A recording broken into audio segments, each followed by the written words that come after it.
Hello everyone. Today we have a very interesting story about a lazy boy who was actually quite smart. By the end of this story, we'll learn how a lazy person can work harder and beat their laziness. But that's not all. While we listen to the story, we will also learn some new words and how to make sentences with them.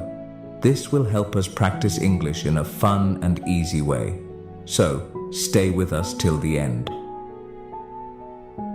Once upon a time, in a small village, there lived a young boy named Ryan. He lived with his parents in a small house on the edge of the town. Ryan was very lazy. Every day he helped his father in the fields, but his job was only to chase away the birds that came to eat their rice crops. Most people used sticks or slingshots to chase the birds, but Ryan didn't want to move too much. So he built wooden poles in different parts of the field and connected them with ropes. This way, he could scare the birds without standing up. He could lie down and relax. His father was a bit worried about his laziness and thought, "If I get sick, how will Ryan take care of everything?" But since Ryan always finished his work, his father never got angry. One summer, during a dry season, his father got very sick and Ryan had to take care of the whole field by himself. He tried, but he wasn't used to hard work. After a few weeks, the crops started to die because they didn't get enough water and Ryan couldn't save them alone.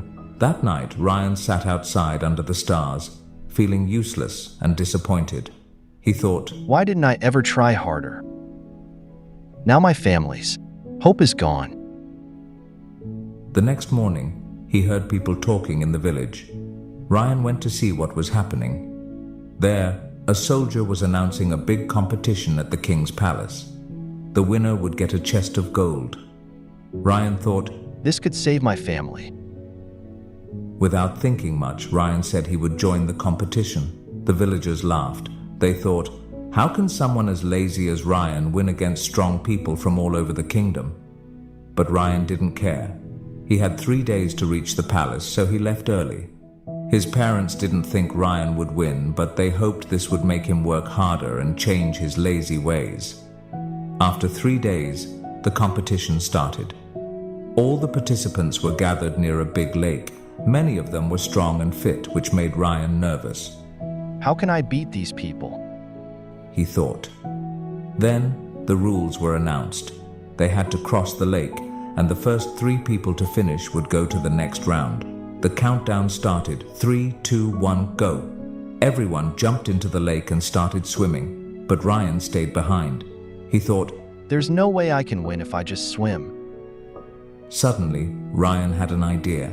He ran into the nearby forest, found some broken branches and made a small raft. He used another piece of wood as a paddle. Ryan thought, "This is a race to cross the lake, not a swimming race. I may not be strong, but I can be smart." As the others got tired from swimming, Ryan paddled across the lake. Slowly but surely, he passed many of them.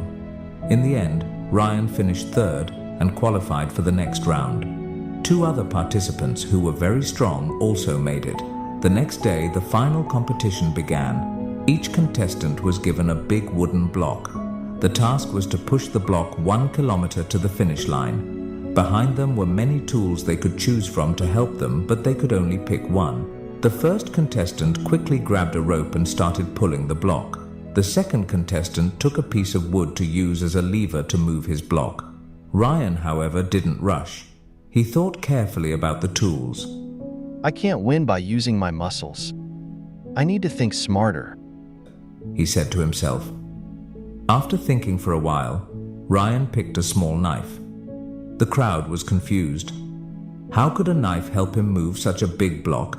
But instead of pushing the block, Ryan started carving it. He cut the block into a round shape, like a ball. After 1 hour, Ryan finished carving.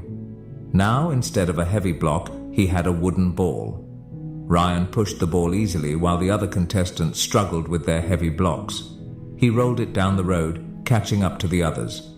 With all his strength and determination, Ryan was the first to cross the finish line. The crowd cheered loudly. No one had expected the lazy boy to win. This story shows us that lazy people can be smart. But to achieve something great, they need a big reason. like Ryan's love for his family. So, if you ever feel lazy, find a strong reason to work hard. Whether it's for your family, your dreams, or proving others wrong, a big goal can motivate you to give your best. Today, we also learned new words and sentences through this story. Remember, learning English can be fun when you practice regularly. So keep listening, learning, and growing. And don't forget to subscribe. Thank you for watching, and I'll see you in the next story.